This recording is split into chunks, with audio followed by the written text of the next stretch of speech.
October 23rd, 1973, Teaneck, New Jersey, 6:47 a.m. Frank Lucas walked into his kitchen to find his wife Julie sitting at the breakfast table with a gun pointed at her head. Standing behind her was Vincent "Vinny the Fish" Torino, a stone-cold killer from the Genovese family. Vinny smiled when he saw Frank. "Morning, Frank. We need to talk." Frank's blood turned to ice. His 5-year-old daughter was upstairs sleeping. His wife was staring at him with terror in her eyes. And Vincent Torino was the kind of man who killed families for breakfast and forgot about it by lunch. "What do you want, Vinny?" "Your cooperation. See, you've been causing problems for my people, taking customers, undercutting prices, making us look bad. So we're going to make you an offer you can't refuse." Frank's mind raced through escape scenarios. The nearest gun was in his bedroom upstairs. Too far. His backup piece was in the car. Might as well be on the moon. Vinny had him trapped, helpless, and completely at his mercy.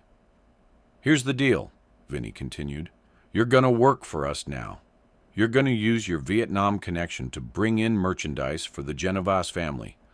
Everything you move, we get 60%.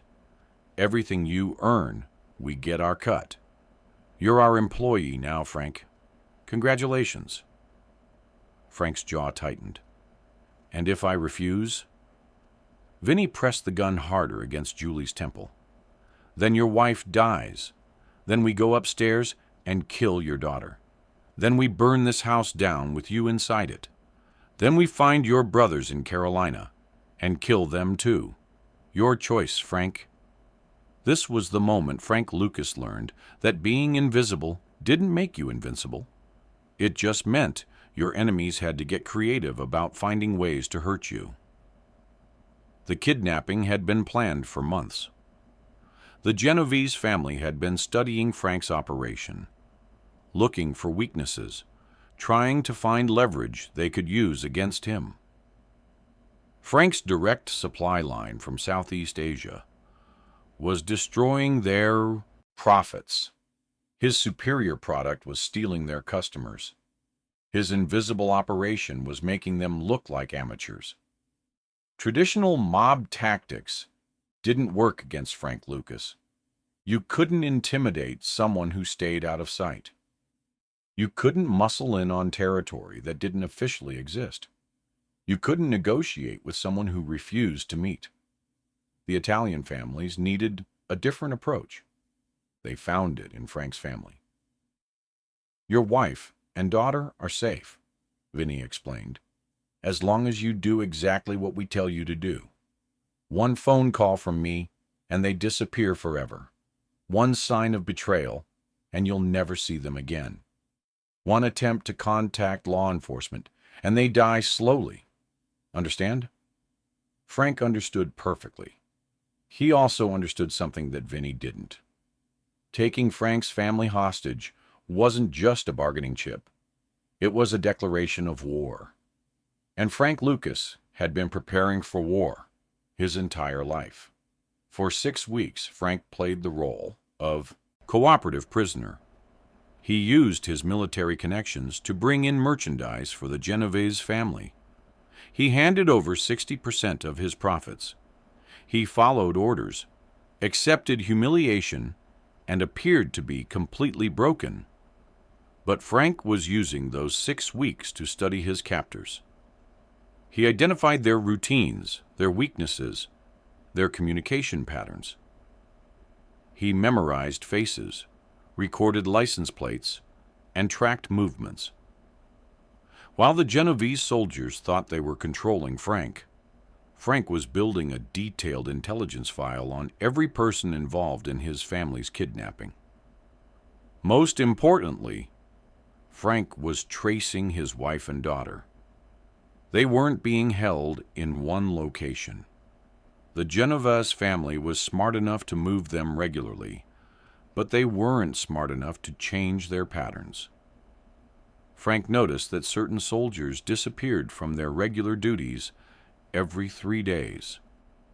He identified vehicles that were used for transportation but never seen in normal operations. He recognized the logistics of a mobile hostage situation. November 28, 1973. Frank made his move. Instead of delivering the weekly shipment to the Genovese pickup location, Frank delivered it to a warehouse in Queens that he'd been watching for 2 weeks. A warehouse where certain vehicles had been seen. A warehouse where guards changed shifts at predictable intervals. A warehouse where Frank suspected his family was being held. Frank didn't go in shooting. He went in thinking. At 3:17 a.m., during the guard shift change, Frank entered the warehouse through a ventilation system he'd been studying for days. He moved through the building like a ghost, avoiding patrols, disabling alarms, and locating his targets. In the back office, he found Julie and his daughter locked in a storage room. Frank didn't rescue them immediately. First, he had work to do. In 20 minutes, Frank planted explosive devices throughout the warehouse. Not to kill everyone inside, but to create chaos, confusion, and an opportunity. At 3:47 a.m., Frank detonated the charges. The explosions didn't bring down the building, but they created enough noise and smoke to simulate a police raid. Guards panicked, thinking they were under attack by law enforcement. In the confusion, Frank moved his family out of the warehouse and into a car he'd positioned 3 blocks away. By 4:15 a.m., Frank, Julie, and their daughter were safe in a house Frank had purchased under a false name in Pennsylvania. The Genovese family was searching for them, but Frank had vanished back into the invisibility that had made him untouchable for years. But Frank wasn't finished. He was just getting started. December 1973 through March 1974 became known in New York underworld circles as the Ghost War. Frank Lucas systematically destroyed every person who had been involved in his family's kidnapping. But he didn't use traditional mob violence. He used intelligence, patience, and precision. Vincent Torino, the man who'd held a gun to Julie's head, was found dead in his car outside a Brooklyn social club. No witnesses, no evidence, no leads.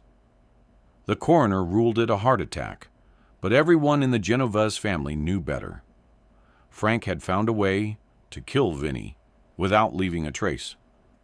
Tony Ricci, the soldier who'd planned the kidnapping, disappeared entirely. His car was found abandoned at JFK Airport, but Tony was never seen again. The FBI investigated, the police searched, but Tony Ricci had simply vanished from existence. One by one, the Genovese soldiers who'd participated in the hostage operation died or disappeared. Car accidents that weren't accidents. House fires that started mysteriously. Heart attacks in men who'd never had health problems. Disappearances that left no clues. Frank was conducting a war of elimination that left no evidence and no survivors. The Genovese family knew Frank was responsible, but they couldn't prove it. They couldn't retaliate against someone they couldn't find. They couldn't fight an enemy who struck without warning and disappeared without a trace. The psychological warfare was as brutal as the physical elimination. Frank would leave playing cards at crime scenes, aces of spades with messages written on them. You took my family. Now I'm taking yours. The cards became Frank's calling card, his signature, his promise that no one involved in the kidnapping would live to enjoy their victory. By April 1974, the surviving Genovese soldiers were terrified to leave their houses. They traveled in armed convoys. They hired bodyguards. They moved their own families to safe houses. But none of it mattered. Frank found them anyway. The war ended in May 1974, when Frank cornered Carmine, the snake, Persico, the Genovese captain who'd ordered the kidnapping. Frank didn't kill Persico immediately. First, he wanted him to understand something. "You took my family to control me," Frank said quietly, "but you made one mistake. You let me get them back. Now, I'm going to teach you what happens when you threaten the people I love." Frank didn't kill Persico quickly. He didn't kill him mercifully. He killed him slowly, painfully, and with the kind of methodical precision that Frank applied to everything he did. When Persico finally died, Frank left his body in the back room of a Genovese social club, with a playing card pinned to his chest. The ace of spades, the final card in Frank's deck of revenge. The Genovese family never moved against Frank Lucas again. They'd learned something that every other criminal organization in New York would eventually learn. Frank Lucas was dangerous when you could see him, but he was lethal when you couldn't. The hostage game had backfired completely. Instead of controlling Frank, the Genovese family had unleashed something they couldn't contain. They'd turned a businessman into a warrior. They'd transformed a strategic thinker into a merciless killer. They'd created their own worst nightmare by threatening the one thing Frank cared about more than money, power, or survival: his family. Frank had proven something that would become legend in criminal circles. You could steal his territory, undercut his prices, challenge his authority, and compete with his business. But if you touched his family, Frank Lucas would hunt you down like an animal and eliminate you from existence. The war left 17 Genovese soldiers dead or missing. It established Frank as the most dangerous man in New York. And it sent a message that every criminal organization understood. Frank Lucas's family was off limits. Forever.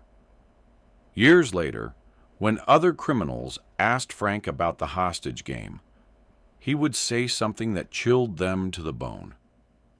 "They thought taking my family would make me weak, but protecting my family is what makes me strong. Touch them again, and I'll show you the difference between business and war." The Genovese family had played the hostage game. Frank Lucas had played the elimination game, and Frank's game had no survivors. If this story of family, revenge, and invisible warfare moved you, hit that subscribe button.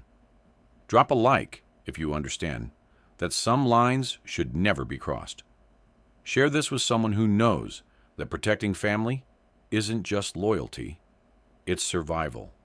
What would you have done in Frank's position? Let me know in the comments below.